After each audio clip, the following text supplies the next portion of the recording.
Please hand me the racket. Thank you. What's the player's name? Gauzy Simon. And he is from France. Yeah, he's a French player. Do you know his back number, just by chance? 13. It's 13. Yeah. Okay. What we'll check first is the supplier name and the brand name of the rubber in order to see that it's legal and admitted.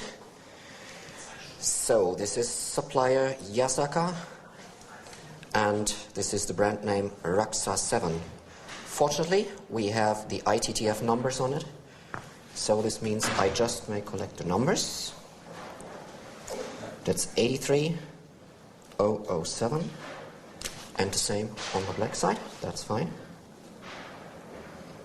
Which means I have a number for the supplier, which is 83, and 007 for the brand. Just a quick check.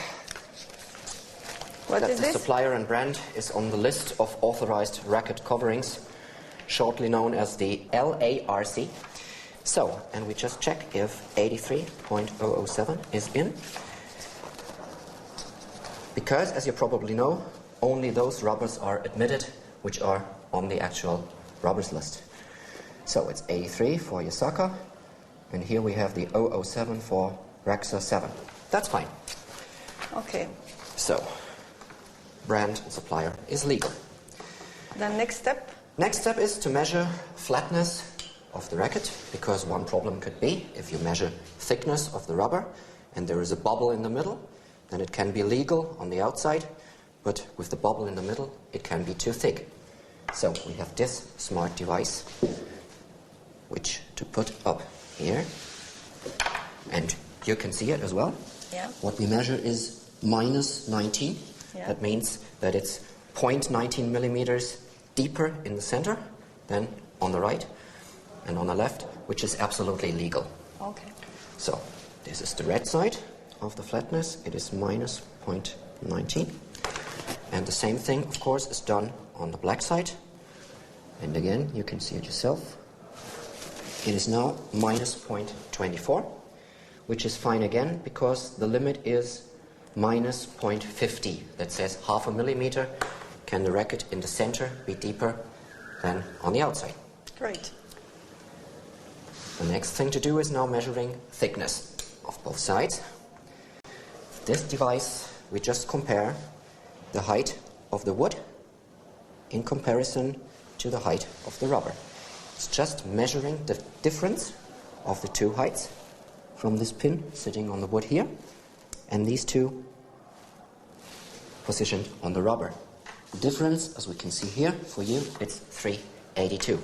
We make an average measure because there can be different heights on both sides. It's now 3.75, and this gives an average just 380, which means that the red side is legal. The same we do on the black side. And again, and perhaps to show it now to you from the other side, but I can turn it around. Thank you. It seems that the black one is even smaller. It gives you 3.52 on the one side, and we do the same on the other side, which gives us 3.72. And perhaps to make a third check on diagonal basis, it gives us 3.74, which averages to 3.65, if I have calculated that correctly in my head, but I do it every day, so I think so. This means that the rubbers by themselves are not too thick, they have the correct brand, and they are flat, so the rubbers by themselves are legal. What is a thickness measurement which is not allowed? The limit is 4.0, that's set in the rules of table tennis. You see 4.0, that's one digit. Yeah. We are measuring two digits. Yeah. This means everything up to 4.04 is rounded down statistically to 4.0 and would be okay. Yeah. And everything that is 4.05 and above is illegal. Okay. Thank you for the information. So, we have seen that the rubber is legal on both sides. It is not too thick and it is flat, and the brands are legal. The next thing is one of the biggest topics that we have in table tennis right now. It's volatile organic compounds, which means things going in the air, gas, glue, rubber cleaner, anything else. And with this device, we are measuring that.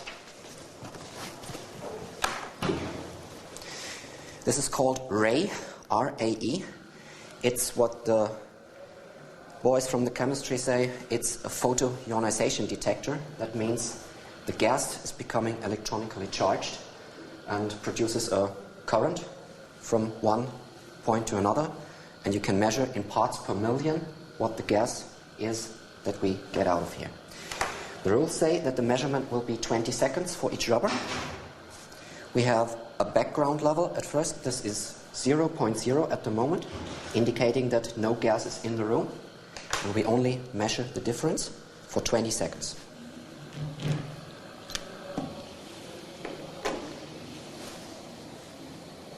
And it looks like this is a very clean rubber side because it almost releases no gas. Okay, the 20 seconds is over.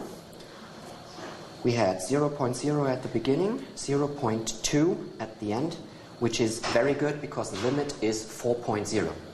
So we have only 5% of the limit. And this limit is already very, very small compared to the ENIS boxes we had until last year. They discovered things that are higher by the amount of factor 10. So to get all the tuners and boosters out of table tennis, this device was applied. And we do the same on the red side. The background reading start is 0.0. And again, 20 seconds. I have the stopwatch here.